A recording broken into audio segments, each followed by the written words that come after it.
Look at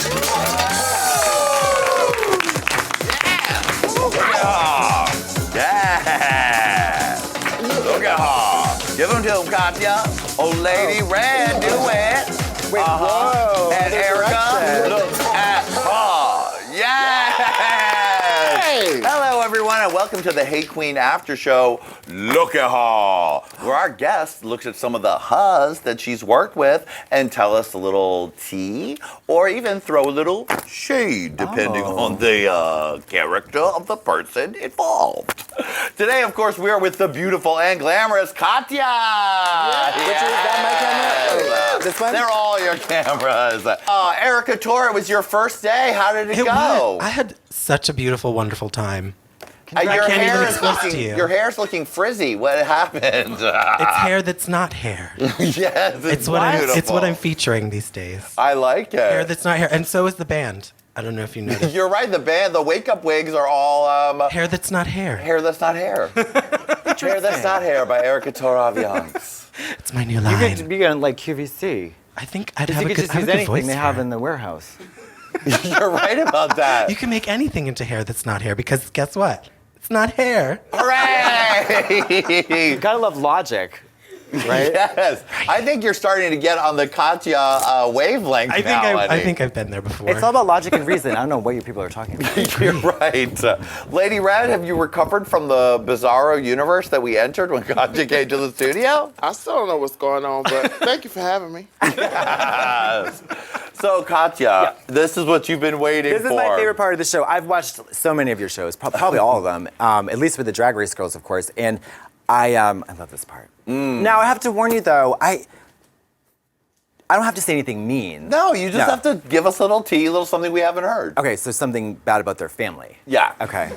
Exactly. I'm not going to be spilling tea, but I will be throwing a cappuccino. Oh. Which is the same thing, just a little bit different. Okay. Well said, Katya. Now, let us begin. Okay. Look at her.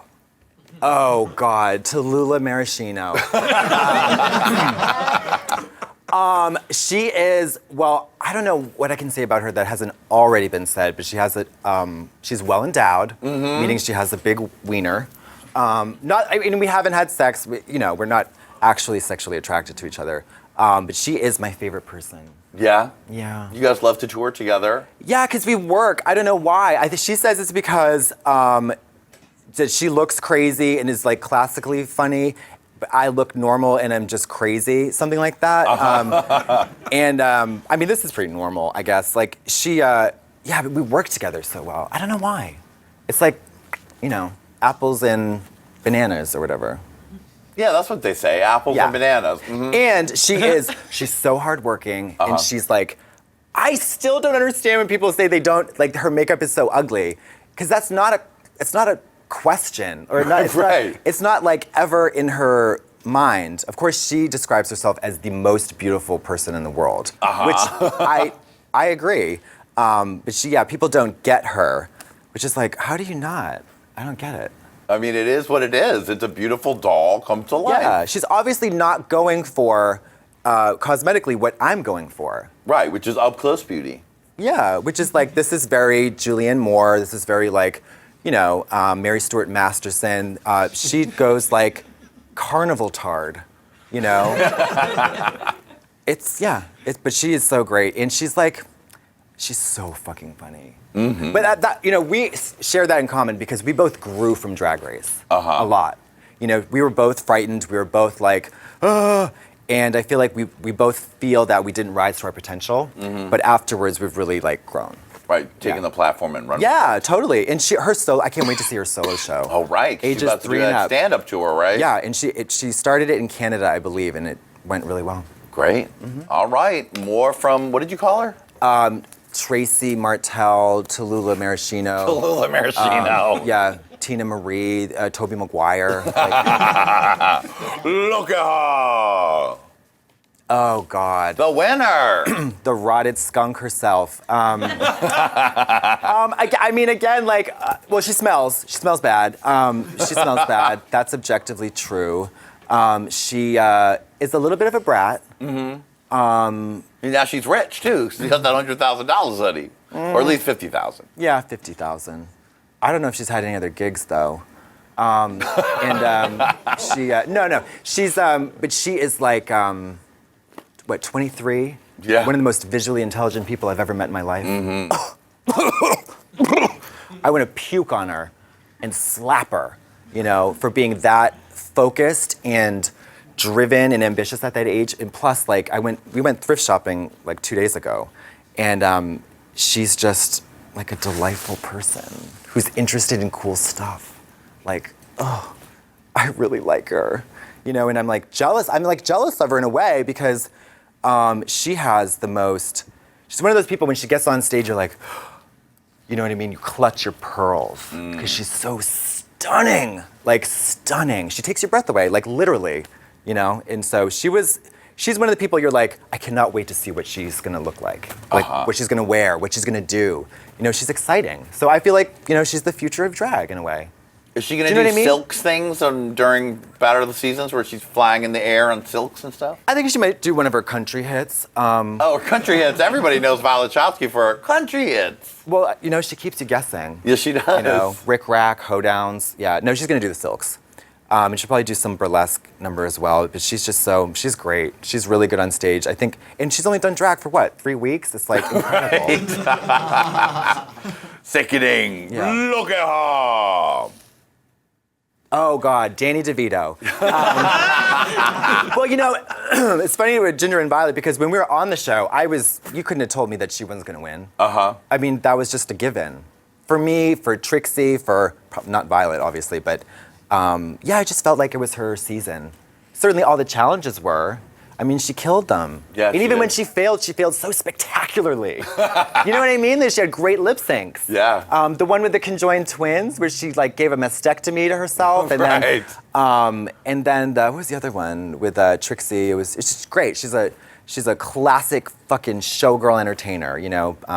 Big hair, big attitude, big fat thighs. I'm just kidding. But just big drag, and she's so good at it. But. I think that the only thing she's not is like cool or hip or whatever. Do you know what I mean? Like she wears a Ninja Turtle sweatshirt. Right. And the Drag Race, the vocal majority of the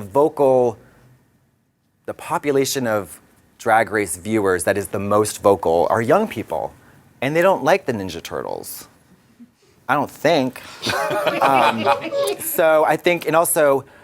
I have a question for you. This is a serious question. Sure. When did it start to be a bad thing when a drag queen is bitchy? I don't know. I think it's always been in the culture of drag, darling. I mean, hello, hasn't it always been the anomaly that a drag queen is nice? Yeah, do you mean like the way fans react to people like she's a bitch or whatever on the show? Hookers, drug dealers, villains, sociopaths, psychopaths. Not mass murderers, but drag queens have never been like super nice people, reasonable people. I mean, is that not true? No, it's not untrue. No. So when she threw a little bit of shade and was maybe a little, I don't know, critical and where she shouldn't have been, people just like jumped on her. And I think that was what kind of swayed the vote towards Violet. I mean, I'm not sure. It's all conspiracy theories, but, maybe it was the scabs on her legs that really did it. Look at her! Oh, God. Fame, painted by fame. Hashtag lightworker, hashtag cosmic, hashtag beyond this planet beautiful, hashtag gratitude, hashtag fierce, hashtag makeup, hashtag spirituality, hashtag love is my religion. Oh. The best painter I've ever seen. Shit. God, her face, a similar face to that one when we did the Death Becomes Her runway, where we were in Untucked, and she was just fucking flapping those gums about some bullshit. And I was just like staring at her face, and I was like, how do you do that with your hands? I mean, she's the fucking Michelangelo, speaking of Ninja Turtles, of drag, she's like, she's so good, and it's so perfect that she's a little chicken nerd, in reality. And also the visible face tape, I think, was important because it's like the chink in her armor. You know what I mean? I didn't mean, that's not a racist Chinese thing, but you know, it's, you know what I mean? It's like the crack in the facade. It's like she's not a perfect thing, although her brand is perfection, which, good luck, girl, that's exhausting. Do you know what I mean? Like, every time you do a gig, you have to be perfect. Yeah. No thanks.